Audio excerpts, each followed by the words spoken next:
Somebody texted in, Hoch, you must be on old Twitter, because there was a lot of people whining profusely about us missing out on Lillard. No, there were a lot of people whining about missing out on Lillard, but they weren't blaming Pat Riley. And if they were, they're stupid. Right? I mean, everybody was pissed that we missed out on Lillard, but I thought the blame was Joe Cronin, Adam Silver. Remember Adam Silver all of a sudden out of nowhere, he's saying, hey, stop it. Everyone else can talk about where they want to go, but you can't, Damian Lillard. Like there was a lot of blame to go around. If you were putting it on Pat Riley, what am I missing there? No, my point, Hoch, was that, and I think you would agree, after the Big Three era, the Miami Heat went through a period where they couldn't land big-time players. They lose Dwayne Wade. There was a lot of criticism towards not just Pat Riley, but the Miami Heat in general and their front office in general. And when they paid Hassan Whiteside and Dion Waiters and James Johnson, I mean, there was a lot of criticism there. Some of it fair, by the way. I'm not saying that it wasn't. And then even after getting Jimmy Butler, losing in the NBA Finals, not having acquired a big-time piece since then over 4 years, and not pairing Jimmy with another superstar, there's been criticism of a front office that is as rock solid as you can get in sports. I think everybody would agree with that. So this idea that Chris Grier isn't allowed to be criticized, to me, is just ridiculous. You're allowed to be criticized. You can criticize Pat Riley. You can criticize Chris Grier. I was just going around the room saying, hey, who likes Chris Grier? It's very rare. It struck me as the conversation progressed with Appel. Three of us, me, Appel, Crowder, we all raised our hand when I said, who likes Chris Grier as the general manager? Struck me, Crowder, that it's a losing team. Yeah. And we like him. Again, you're winning in the regular season, but you're not winning in the playoffs. So I think technically it's a losing team, and we like him. That's pretty rare for a general manager who's been there as long as he has to still have, on our unscientific poll here of 4 people, 3/4 support. Yeah. Well, I got a text from a gigantic Dolphin fan that said, I'm going to paraphrase because I can't read it the way it's text. Mm-hmm. You want me to read it? Get out of here. I'm sick of him. Grier learned from trash Jeff Ireland. Jeff Ireland was trash, and Tannenbaum is trash too. Y'all need to let him go. He ain't worth a damn. I mean, I don't know, like, again, you can pick apart his entire tenure. You can go pick by pick and go, well, they took this guy. They could have had this guy, but you could do that with any general manager. Team. They signed this guy, but they should have signed that guy. So you kind of have to look at it in totality. I believe there's been more hits than misses, and I believe he assembled one hell of a football team last season. Now, why it didn't pan out at the end, I don't know. And I think he's assembled a hell of a football team for next season. Is it worse today than it was last season? Yes, it's a worse team right now, but it's not a bad team by any stretch of the imagination. It's a very good team. And it's unrealistic for what people want. Keep everybody. That's what fans want. You can't keep everybody. Keep everybody out and go get other big pieces. Okay, we got beat in the first round of playoffs this year. Keep our entire team, and let's go get better players to add to those players. Give Robert Hunt 110. Give 100. Give Christian Wilkins 110. Keep everyone we have. Bring back Jerome if you want to. Keep everybody, and then go trade for. I want Derrick Henry. He's better than Raheem Mostert. But also keep Raheem Mostert because I like him too. He led the team. Like, it's unrealistic. You have to make those moves. People miss on draft picks. Every team in the NFL missed on Tom Brady for 5 rounds. Like, it's going to happen in the draft. Brock Purdy. It's going to happen there. And that's the thing, is where the draft is one thing if you draft guys well. And now we're talking about the guys that are getting paid, Robert Hunt and the Christian Wilkins and the Brandon Jones and those guys. So you draft well. You could bring up the Noah Igbinogheni's, but Solana, tell me the best GM in the NFL. I'll go back in their draft, and I'm going to find you a Noah Igbinogheny somewhere. It's not about that. It's about putting a team together. And I'll be honest, with Chris Grier, there was a point 3 years ago when I think Stephen Ross said, you know what? I'm getting old. I need to win. and you saw him going out there and start acquiring some of the top athletes in the world and putting them on the Dolphins team. And Tua Tagovailoa is leading the NFL in passing yards and all that stuff. Like, you look at this team, they're one of the most talented teams in the league, and that's Chris Grier as well. So for every Noah Igbenogany, look at the roster this year that was put together. I'm with you, and I'm not telling you that I want Chris Grier to be fired, but I also think you can look back during his tenure and say, hold on a second. You had a head coach in Adam Gase. That didn't work out. Then you hired somebody in Brian Flores. That didn't work out. Now you're on your third head coach. You talked about the coordinator carousel that the Miami Dolphins have also been subjected to. I mean, whose responsibility is it to hire the right personnel, to take the right collection of players that he's in charge of putting together and go win meaningful football games? So yes, I think it's somewhere in between. He's done a good job on some draft picks. He's drafted some really good players, as evidenced by yesterday, Christian Wilkins getting the bag and Robert Hunt getting the bag, and even some of the guys still on the roster. He found you a franchise quarterback, even though I still have questions about that. But there's no significant win to show for it. But and to me, that's an issue. Ultimately, though, the general manager has to assemble the pieces and then hand it off to those who are hired to then take those pieces and create a winner. There has to be some delineation between what happens on the court or on the field, on the baseball diamond, and the front office. Because if we can all agree that they have assembled a heck of a team, then it's up to those who are responsible for the actual on-field performance to take those pieces and make it a success. But Hawk, he's the one in charge of hiring those people. I got you. I got Solana. But no, my understanding, and I would say Adam Gase, blame that on Grier. Adam Gase gave Grier the thumbs up. You know what I'm saying? And that's what I would say to head coaching. But my understanding, Solana, is that when the head coach is implemented, he goes and finds his staff. He doesn't have to go back to the GM and say, hey, I want this linebacker coach. How do you feel about it? You hire a head coach and they bring in their staff. That's why the question with McDaniel is he's a young coach. Who is going to trust him enough to come? And it's just like with the new DC. I said it when they fired Vic Fangio. They're going to go get a young guy because McDaniel's going to go get somebody he's comfortable with. So to the point, the OCs and the DCs, I don't want to put that on Grier. I don't put that on Grier. Because you even said, you're like, the Adam Gase and Brian Flores stuff, I'll put on Grier. It's like, who brought in Chan Gailey? It's like, I'm pretty sure it was Brian Flores. Like, again, the head coach is going to assemble his staff. And it was Chris Grier the one who hired Adam Gase, though? I don't know, because I still think during that tenure, remember there was this whole like general manager situation there where were a lot. Tannenbaum, Grier, nobody even knew who was reporting Ponte, to who. Wasn't Dennis Hickey or someone the GM for a season? Yeah.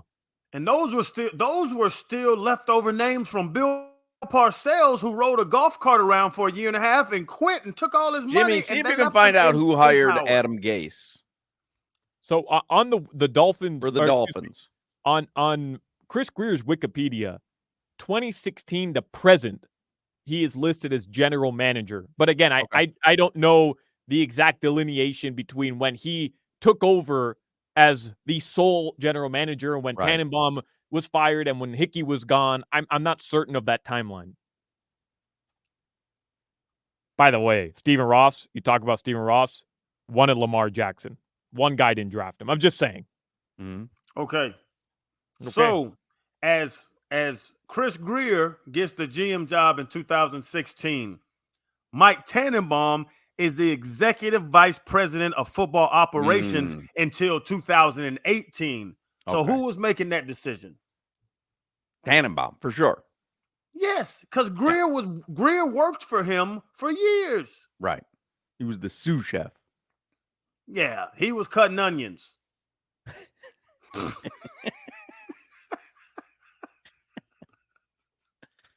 right. I think we've covered a lot of ground here. What have you found out, Jimmy? Still looking. All right. I found it. In 2018, he demoted Mike Tannenbaum, who's, I believe, essentially fired. Stephen Ross did. It says Chris Grier did, but yeah, Chris Grier was, since 2018, took over. He hired Brian Flores for the 2019 season. Who hired Adam Gase, though?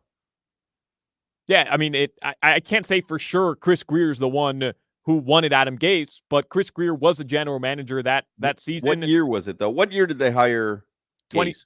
2015 for the 2016 season. Oh, so that was Tannenbaum. Right, Tannenbaum. Yeah. Yeah. Because I don't want to blame that on Grier if it wasn't Grier. But, I mean, he still has title. I'm not telling you that I got you. Is the sole reason you hired Adam Gase. But to pretend like he wasn't involved in the decision, maybe he didn't want Adam Gase. You're right. But he's still the general manager of the team. I got you. 2016. It's all fair. Yeah. There's fair criticisms and there are fair plaudits for Chris Grier as well. I think overall, though, and again, I'm looking at next season and I'm looking at last season. The key for me, for any general manager, is assemble a really good team. So you look at like the Brooklyn Nets. So you've assembled an incredible team. Who's that on that it doesn't work? Who was their coach? B.J. Armstrong Steve or Nash something? one year. Oh, yeah, Steve Nash. Yeah. I thought it was B.J. Armstrong. Like who's that? You know what I mean? Like then you really start. And again, it's a little bit different in basketball because there's fewer players who are playing, and one player can make more of a difference. So do you look at the Nets and say, if you're the general manager, who was the general manager? I can't think of his name, but I'll know it. But Sean you know Marks, what I mean? Right? Sean Marks? Yeah, I think it was Sean Marks. Like you look at Sean Marks in that situation and go, hey, I can't do anything more as GM. Like, I just got you some of the greatest basketball talent. Now, Steve Nash or KD, like, make it happen. Yeah. Yeah, I don't know. It's an interesting conundrum, I guess, when you're trying to judge whether a general manager is effective or not. And even last year, we talked about yesterday, the narrative in my mind, if I'm Chris Grier, I have you a Pro Bowl quarterback. I have you a Pro Bowl running back. I have you multiple Pro Bowl defensive linemen. I have you a Pro Bowl safety. I have you a Pro Bowl corner. I have you the best receiver in the world. I have you a young, great receiver. That's on me. Right. That's what I'm saying. I have a dozen Pro Bowlers on this team, and it's on what me. What else do you need me to do? You need me to come out here and play quarterback? Like, what more can I do? You want me to call the plays? Love Chris Grier to death. He doesn't look very athletic. Jimmy texts that on January 4th, 2016, Grier was promoted to general manager of the Dolphins. 5 days later, Bears offensive coordinator Adam Gase was hired as the new head coach. No, I don't know if that was a Grier decision or not. The guy that had a job for 5 days pulls the trigger on that. I question it with $1 billion organization. Yeah, but let me tell you something. Somebody who was around Adam Gase that much after a week didn't realize the dude was absolutely out of his mind and didn't know a single thing about football should be questioned. Sir, can you please put down the Sudoku? I'll tell you, he had me tricked. I've told the story. That first year, I go and do the symposium. He pulls me to the side and we start talking football, and he tricked me into thinking he was an offensive genius. I remember that. I remember that. When the tight end steps off, so like, knowing that he goes going, so now the safety's rolling. Now you can get it back out there, flat to the flat. And he's just going on, and I'm like, ooh, we about to score 90 points a game, baby. And then they were terrible. Played Sudoku.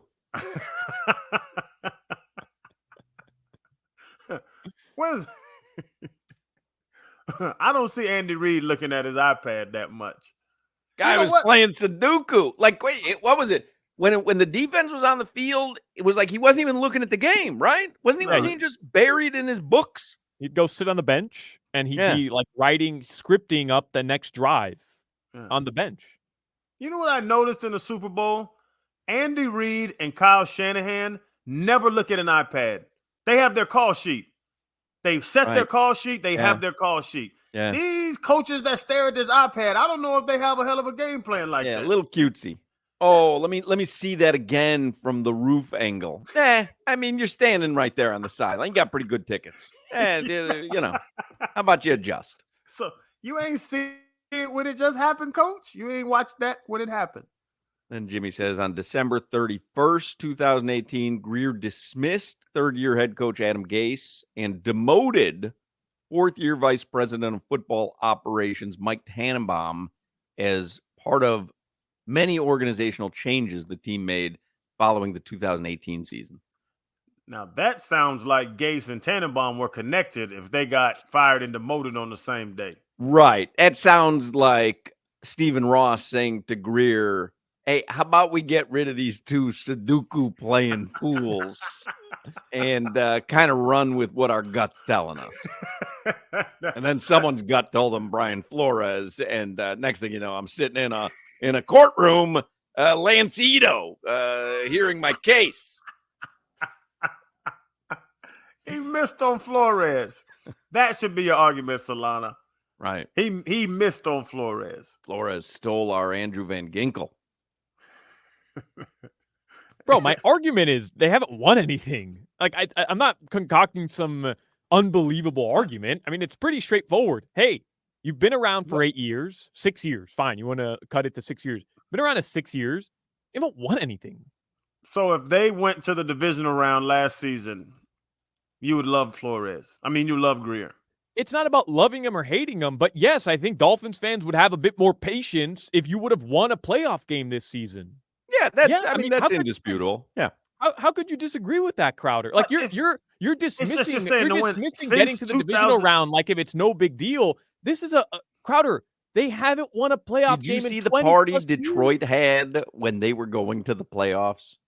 Yeah, that's us. We're next, but we don't know if that's coming 5 years from now, next season, or 30 years. Like, but we're the next team in line to do that. That's how long it's been.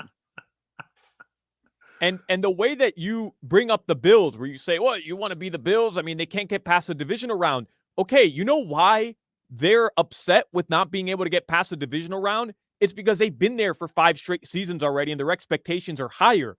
But our expectations aren't higher. As much as we want to do Super Bowl talk after blowing out the Broncos by 70 points, we were just rolling with a fun felt season. Good, though, didn't it? Give me the feeling of that week. Holy mackerel. Yeah. Grier gave you that week. He did. I like Grier. I still have my reservations at Treasure Island for the Super Bowl and unused. All right, come on, Hoch. What's our Champions League bet? You want to break and figure it out on the next segment? I should probably tell people about the Dolphins, though. I really should. They signed new center Aaron Brewer to a 3-year deal, $21 million total. They signed Shaq Barrett, linebacker, deals worth up to $9 million. They also signed Jordan Brooks, linebacker, agreed to a 3-year deal with Miami. And yesterday, Anthony Walker, another linebacker, who is from South Florida. Your weather. Somebody texted in, is there a new mandate for the radio station that each show has to have a Dolphins hater? And they point out Marcos. Is Marcos a Dolphins hater?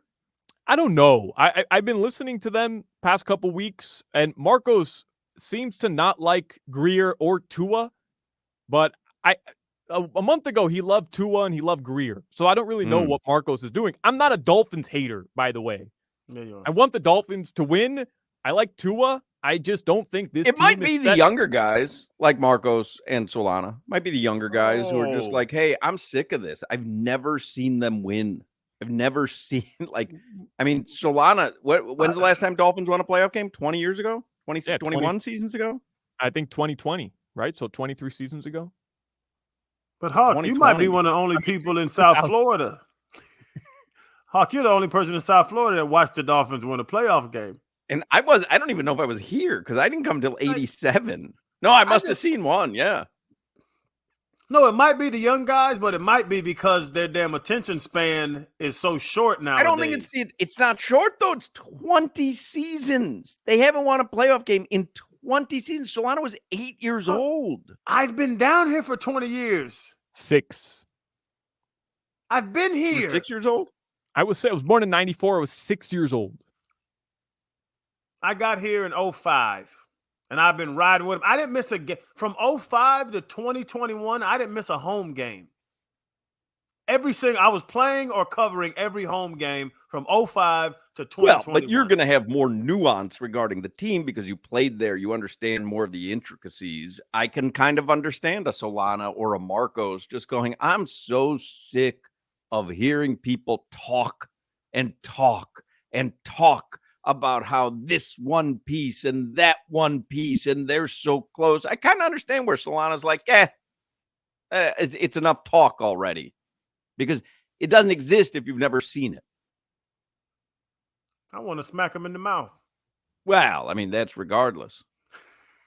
I heard the game because it was blacked out. What'd you say, Jimmy?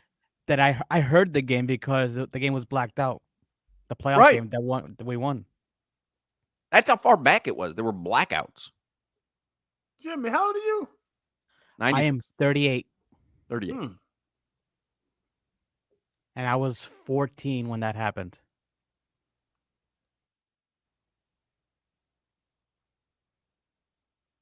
Good looking 38, Jimmy.